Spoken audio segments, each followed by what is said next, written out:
My name is Hailey Monroe, and I used to think my parents were the kind of people other families envied. The ones who sent Christmas cards early, volunteered at church, and kissed each other in the kitchen when they thought no one was looking. But that illusion shattered the night I found out they'd been lying to me my entire life.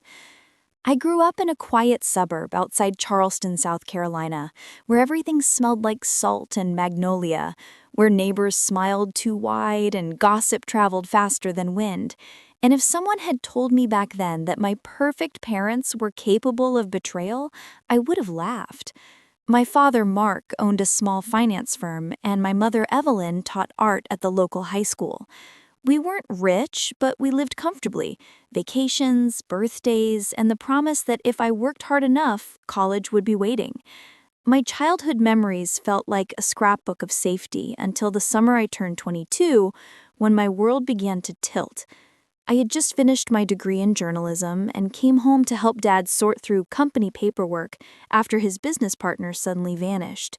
He said he needed a smart set of eyes, and I wanted to impress him, to show that his only daughter could handle adult problems. I spent hours in his office flipping through dusty ledgers and emails until I stumbled upon something strange. A bank transfer for $200,000 to an account labeled H. Monroe Trust, my initials. I asked Dad about it casually, but his face stiffened before he smiled too fast and said, "It's an old savings plan, honey."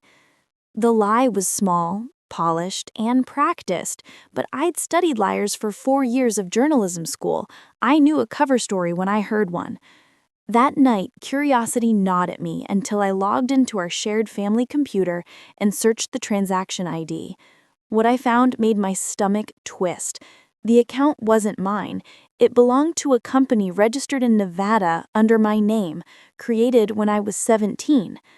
I dug deeper, tracing connections through public databases until I realized my name had been used to funnel money through fake charities. My father's signature was on every document. I barely slept. The next morning, I confronted him in the kitchen, voice trembling, asking, "What is Monroe Foundation, LLC?" He froze mid-sip of coffee, then calmly set the cup down. "It's an old savings plan, honey." My mother walked in right then, towel in her hand, and I saw something flicker in her eyes. Not confusion, not surprise, but warning. That was when I realized she knew. "You're using my name," I said, louder now. "You've been laundering money through me." Dad sighed like a man inconvenienced, not caught. "It's temporary," he said. "We had debts after the firm went under, and your name was clean. No one's hurt." I felt something inside me split, shock mixed with disbelief and a rage that burned slow and clean. "No one's hurt?" I whispered. "You made me an accomplice." Mom reached out, her voice soft and venomous. "Hailey, don't make this harder. It's for all of us." For a moment, I just stared at them, my parents, the people who taught me right from wrong, realizing that I'd never really known them at all. I packed my bag and left without another word. Over the next few weeks, I couldn't shake the fear that the police would show up at my door. Every knock made my pulse spike. I started digging like the reporter I'd been trained to be, and what I found pulled me deeper into their web. Multiple shell companies tied to my social security number, fake donations to local nonprofits, forged tax documents, years of crime built under my identity. They hadn't just used me, they'd erased me. The only reason it hadn't blown up yet was because no one had audited the accounts. I thought about confronting them again, but then the phone rang one night and everything changed. A blocked number, a man's voice saying, "We know what your father owes, Miss Monroe. Maybe you'd like to pay instead." My blood ran cold. That's when I realized Dad's fraud wasn't some clever financial trick. It was tied to people far more dangerous than the IRS. I called him immediately, shouting, "What did you get us into?" He didn't deny it. He just said, "Stay quiet, Hailey, it'll be fine." But I knew silence was no longer safety, it was complicity. I decided to do what they'd never expect. I was going to expose them, not with threats, not with emotion, but with the truth. I began documenting everything, printing emails, saving voice messages, photographing paperwork, compiling it all into a digital archive labeled Project Orchid, the name Mom used for her art show years ago, a symbol of beauty hiding poison. Every file, every timestamp was a nail in their coffin. I even reached out to a contact from college, Miles Reed, an investigative podcaster known for uncovering white-collar corruption. When I told him the story, he went silent for a long time before saying, "If what you're claiming is true, Hailey, your parents are running a full-scale laundering operation. You could take them down, but it'll destroy your family." I answered without hesitation, "They already destroyed it." Over the next month, Miles and I planned quietly.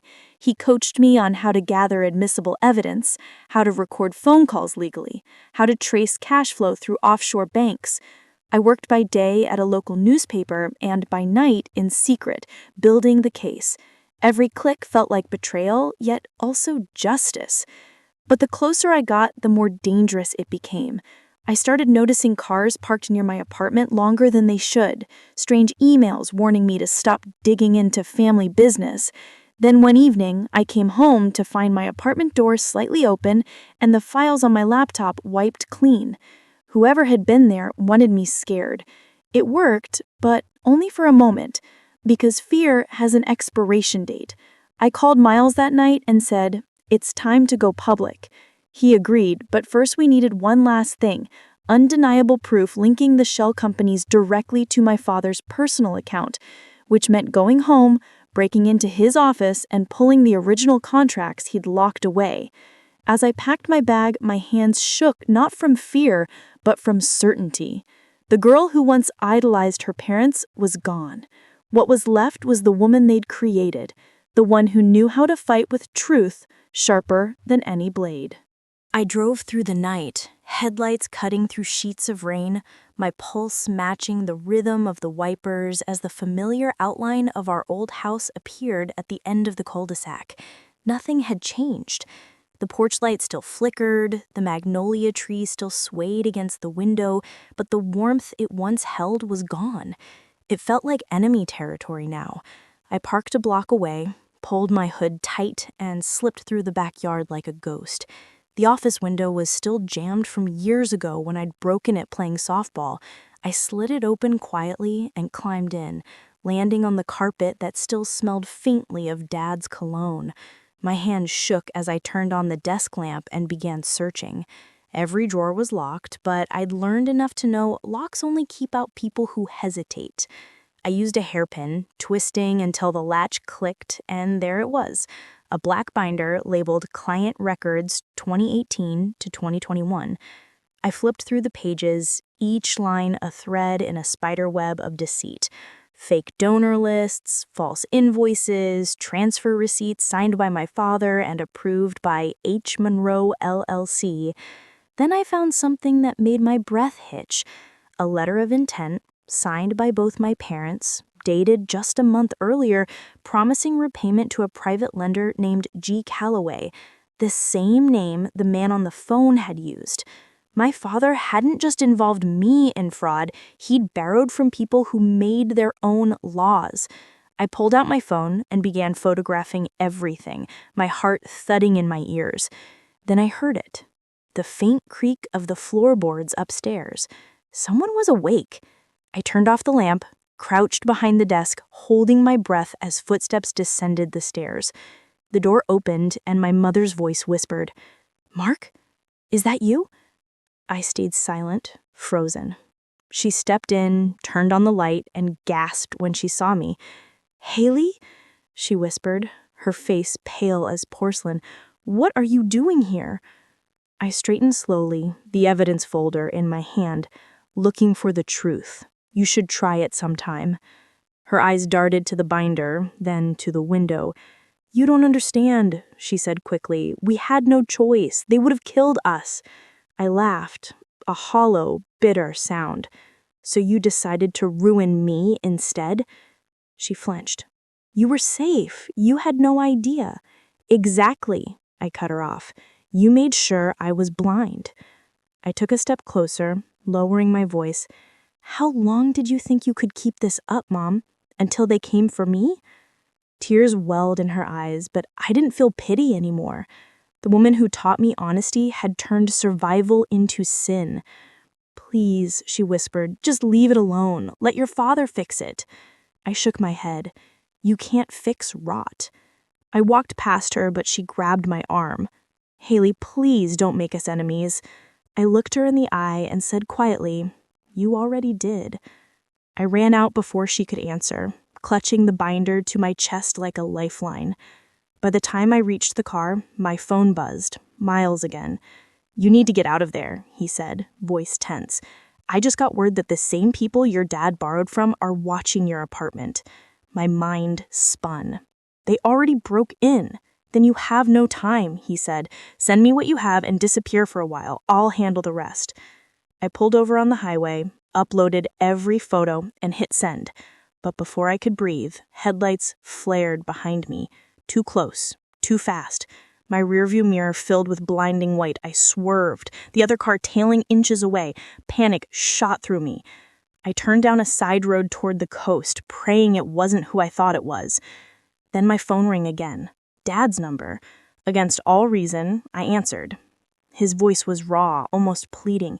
Hailey, please, don't do this. It's too late, I said through gritted teeth. You dragged me into this, Dad. You used me. You don't understand. They're dangerous. If you go public, they'll come for you. They already have, I snapped. Maybe they should finish what you started. Silence. Then he said quietly, I never wanted this for you. Then why didn't you stop? I whispered. Because your mother begged me not to, he said. She thought if we kept it quiet, you'd be spared. My throat tightened, rage and grief twisting together. I said, you spared yourselves, and hung up.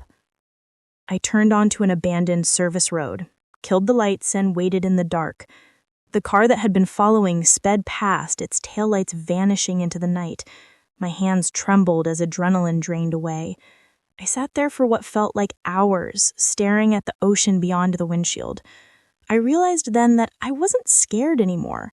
Fear had been replaced by clarity. I knew exactly what had to happen next. By dawn, Miles had everything uploaded to secure servers. Emails, contracts, bank trails, and the audio of my father admitting to laundering money under my name. He told me the podcast would go live in 2 days. I drove to a cheap motel outside Savannah, checked in under a fake name, and waited. Those 2 days felt endless, every knock on the door making my heart jolt. But when the episode finally dropped, the world exploded. The title read, Family Ties, The Monroe Scandal. Within hours, it trended nationwide. News anchors dissected every word, flashing photos of my parents smiling beside charity banners. The FBI opened an investigation. I watched it all unfold on an old motel TV, numb and awake at the same time. Then came the phone call I'd been expecting.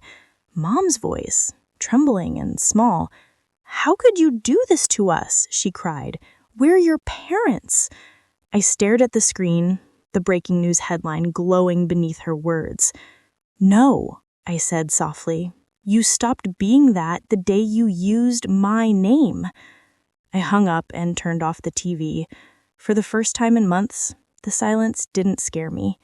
It sounded like freedom. The story went viral faster than I ever imagined. Within 24 hours, our last name wasn't just Monroe anymore. It was a headline. Every network, every podcast, every blog had an opinion. And for the first time in my life, people were seeing my parents for what they truly were. The FBI raided the firm, seizing hard drives and boxes of fake donation ledgers, while news cameras swarmed our street like vultures circling fresh prey. I should have felt triumphant, but as I sat in that motel room staring at my reflection in the cracked mirror, I saw something I hadn't expected. Guilt. Not for exposing them, but for realizing I'd become part of the same performance they once perfected. I'd built a story too, only mine was true. Miles called me that evening, excitement in his voice. They've frozen all their assets. This is huge, Hailey. You did it. I wanted to say thank you, but All that came out was a whisper. What happens to them now? He hesitated.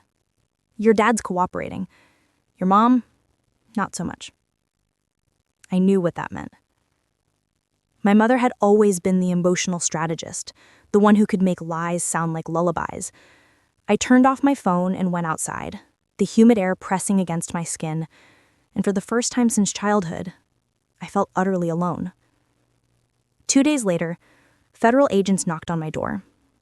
They said my father had turned himself in. He'd agreed to testify against his partners in exchange for leniency. My mother had vanished. I didn't react. Deep down, I knew she would run. She'd always been better at disappearing than apologizing. Weeks passed. The trial began, and I watched from the gallery as my father took the stand, his voice trembling while he recounted years of fraud and debt, each confession peeling away the illusion of the man I'd loved. When the prosecutor asked if he regretted it, he looked toward me and said, "I regret that I taught my daughter to trust me." That was the only time I cried. The sentence came quickly, 7 years in federal prison. Reporters swarmed me as I left, asking how it felt to see justice served, and all I could say was, "It's not justice, it's consequence." My mother's absence became its own kind of mystery. Tabloids claimed she'd fled to Mexico, others whispered she changed her name and was living under a false identity somewhere in the Midwest. I didn't care, or at least I told myself I didn't. I moved to Chicago, got a job producing investigative stories for a national news network, and tried to bury Hailey Monroe along with everything she'd lost. For almost a year, it worked. Then one night, while editing a segment about identity fraud, I got an anonymous email titled, "You miss her, don't you?" There was no body text, only an attachment, a photo of my mother standing outside a cafe in Santa Fe wearing sunglasses and a new haircut, holding a newspaper with yesterday's date. My blood went cold. The message came from a disposable address, but the metadata traced back to a small digital cafe in New Mexico. I flew there the next morning. When I arrived, the cafe was real. Dusty, quiet, the kind of place where time felt suspended. And there she was, sitting in a corner booth, stirring coffee like she'd been expecting me all along.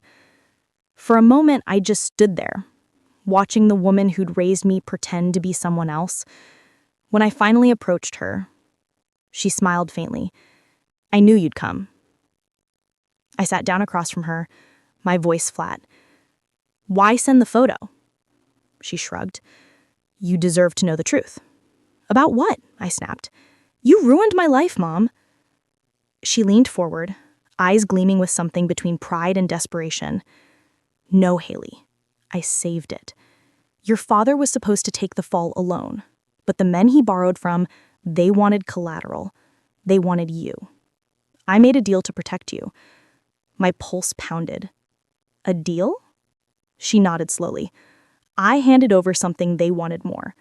Proof that your father had been skimming from them too. They got their revenge, he got his prison cell, and you got your freedom." My stomach turned. "You sold him out?" She smiled sadly. "Someone had to." I stared at her, the pieces rearranging in my mind. The phone call, the warnings, the car that chased me. It wasn't them coming for me. It was her cleaning up her own mess. "You used me again." "You always were my best asset." Her expression softened as if expecting forgiveness. "You're safe now, Hailey. Isn't that what matters?" I stood up, shaking. "No. What matters is that you finally taught me how to end this." I left her there, walked straight to my car, and called the same federal agent who had handled my father's case. I found her. They arrived within an hour. I watched from across the street as agents surrounded the cafe, her figure still calm through the glass.